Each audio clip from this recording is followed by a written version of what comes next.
What's up, guys? I'm SaltEMike, and this is your Star Citizen Week in Review for June 17th, 2024. 323.1a is finally out the door, but with that comes the very poor performance of XenoThreat, and CIG slammed the people who exploited in an alpha. All that and more on today's Week in Review.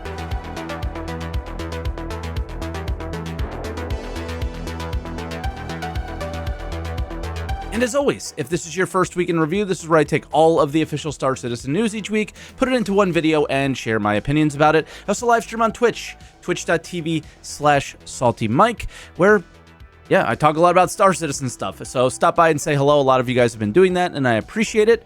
But before we get into the video, I got to share with you today's sponsor. Thank you to Manta Sleep for sponsoring today's video. Manta Sleep makes some of the world's best sleep masks and functional sleep accessories. I'm a huge fan of the sleep masks. I use the Manta Sleep Mask sound nightly as I need to be listening to something to calm my thoughts to eventually fall asleep, but I no longer need to have a phone or a tablet in bed to do so. But I have a new product that just came in a couple days ago that comes even more in handy. I've recently been suffering from massive sinus headaches, and the kind that, they just sit behind your eyes. You know those? They're awful. I now have a Manta Silk mask, which is so comfortable, but I replaced the eye cups. I got both the cool and steam eye cups. The cool cups I've been using all week to help soothe my headaches and relieve some of the inflammation I'm experiencing, but I also swapped to the steam eye cup to help clear my sinuses and relax a bit as well.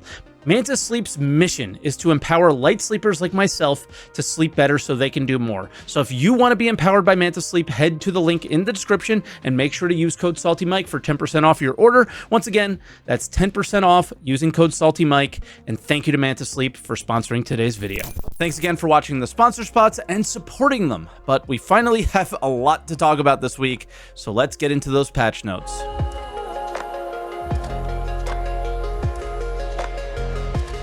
All right, and we start out on Tuesday with a 323.1a PTU. The big takeaway from this patch is something I'm pretty sure I touched on with you guys a bit, and it was that the new Hornets were extremely bugged to the point where they were ruining PvP in both the Persistent Universe and Arena Commander. They were the only ship to use. They were so good. The issue was that the fix was planned for 323.2 for some reason, and the community threw a bit of a fit. Rightfully so.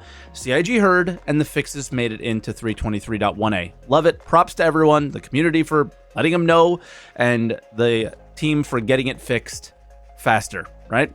Thursday, 323.1a went live, and we see weeks of work to fix a lot of issues in 323 and the PTU culminate into this clearly not planned 1a patch. Pretty sure we were meant to see much of this content a lot earlier and not as broken, right? It had the aforementioned Hornet fixes, missile changes, making the Firebird more appealing to buyers, and bringing the Retaliator into the fold.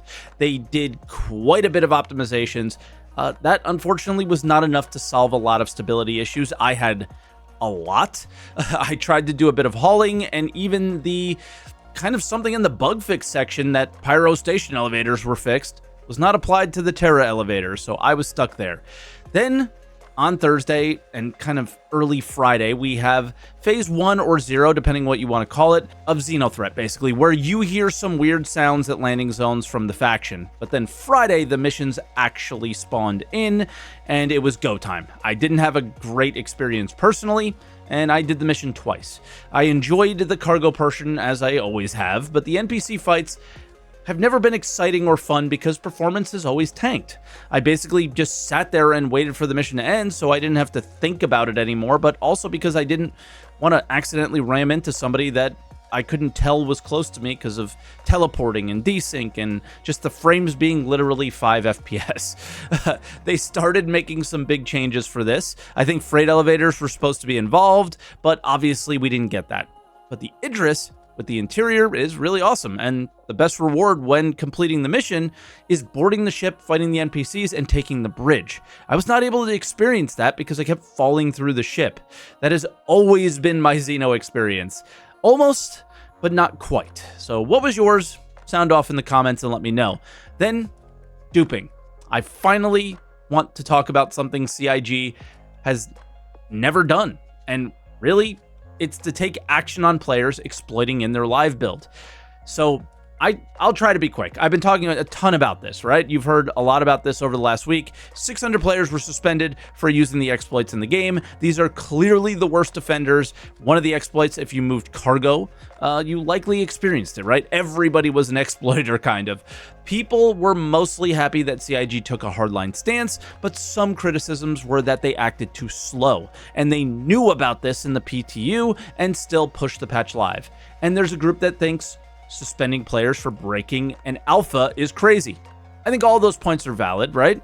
But what many didn't notice, it was not a singular exploit. It was more than one, maybe a few. So I think that is probably why it took so long to fix. I'm curious to see what the future brings and how players act, knowing they can be punished for bad behavior. It's kind of interesting.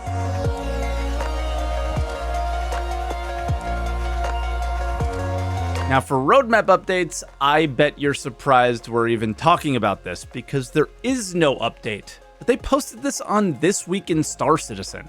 Wouldn't it be better to just say there's no updates? Probably, but I also think this is totally expected.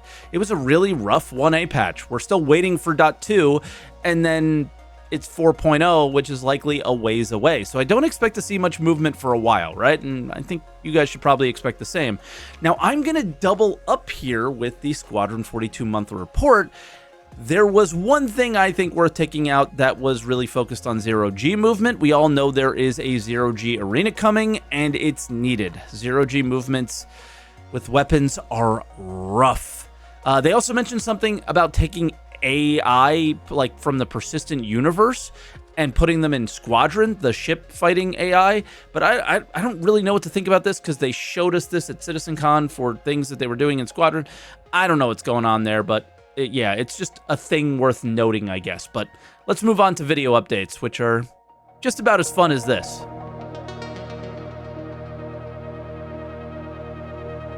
Then all we had this week was a Star Citizen Live titled Making Ship Up Part 2, another week where I'm not really interested in the subject, but I absolutely appreciate the fact that we had some content. And the one thing they did say at the end was when they present these kind of things to Chris, is they like to polish them a lot more than what we saw. So again, we're not even seeing the real process here. And yeah, a lot goes into these things, like these concept kit bash type things, right? So I am very much looking forward to, I believe ISC might be coming back next week. And just maybe more relevant SCLs coming up. We'll have to see. I don't even know what they're going to be talking about. Is it going to be all on 323.2 again? Are we going to be talking about 4.0? What's going on here? I think there's a lot to dive into for 323.2, so I do hope they get into that. Sound off in the comments. Let me know what you guys kind of look forward to in the coming months of all the features that are in 4.0, as well as do you want to hear more 323.2 stuff? So with that, let's jump into other updates.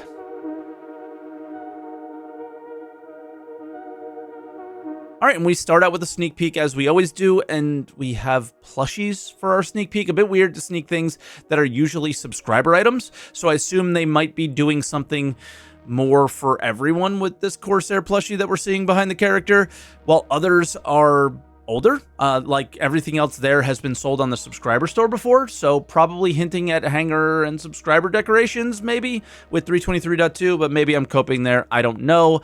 And then speaking of copium, Alien Week. We have more ship sale stuff, but Alien Week over the last couple of years kind of is like an afterthought, and I think that's probably fine. Honestly, personally, I need a break from ship sale marketing for a while. It's all we've basically had for the last month and a half, right? So I'm really looking forward to talking more about the game, the content, and the things that we play from every direction with CIG's communication. So let me know if you guys care about Alien Week, if you guys picked anything up. Some of the paints were really cool, but outside of that, yeah, just not super interested. More ship stuff. The Ironclad question and answer thread, as many of you know, I was interested in the sale.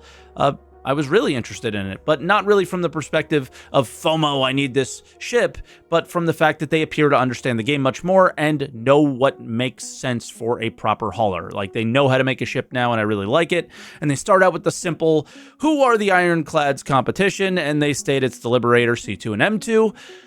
And the way they communicate this from the Ironclad, it's just better than all of them, especially the direct competitor C2 and M2. This felt like a marketing answer and not a game design answer, because in a lot of cases, you would have, all right, well, the Liberator is good at this, and the Ironclad is good at that, but the Liberator, does fail in these cases, and the Ironclad fails in these.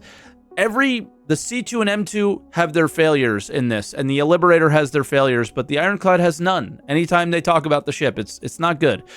Then the big question was answered. Does the Assault version have a roof that opens and closes? It does. As I expected, it's the highlight feature of the ship. Of course it does. Then the next question was a really good one. What does that repair bay even really do, right? It sounds like a lot that it's doing, but it also sounds like this will be limited on kind of purpose to make sure that other dedicated ships are better. And they also say they'll tell us about it in the future, whatever that means and whenever that is, right? Then I put two questions together because they're both about the command module and they can be shared with the Caterpillar. The answer, yeah, is cool. I think that's good. I think that's awesome, but they're going to be unique from each other. And if you detach it, naturally the cargo bay is not going to be flying, but it does have power and functionality. You can use all of it while the command module is going out and doing something else. Then a dagger for me. The Assault version does not have tractor beams. I love the ship's firepower, but I think it loses a lot of its cargo function, as I think CIG are going kind of to make a big change at some point and make ship-based tractor beams way better than handheld ones, right? It's weird that they're both pretty much exactly the same at the moment. And then this kind of also opens up the door to use other ships to move cargo in and out. So the Ironclad Assault isn't that bad, but I wish those tractor beams were there. It's significantly more expensive. Kind of feels like it should have the functionality of the base with a bit more firepower, right? Then a lore post, which was very Alien Week, which describes a human that basically was living with the Banu, what that was like. So check that out if you're into it. But like most posts, this one was reposted of some old ones. And that's all I got for you guys this week. So thank you so much for watching. I really appreciate it.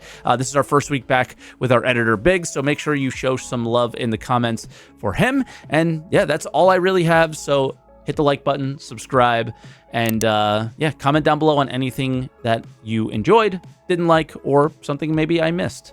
And I will catch you guys next week.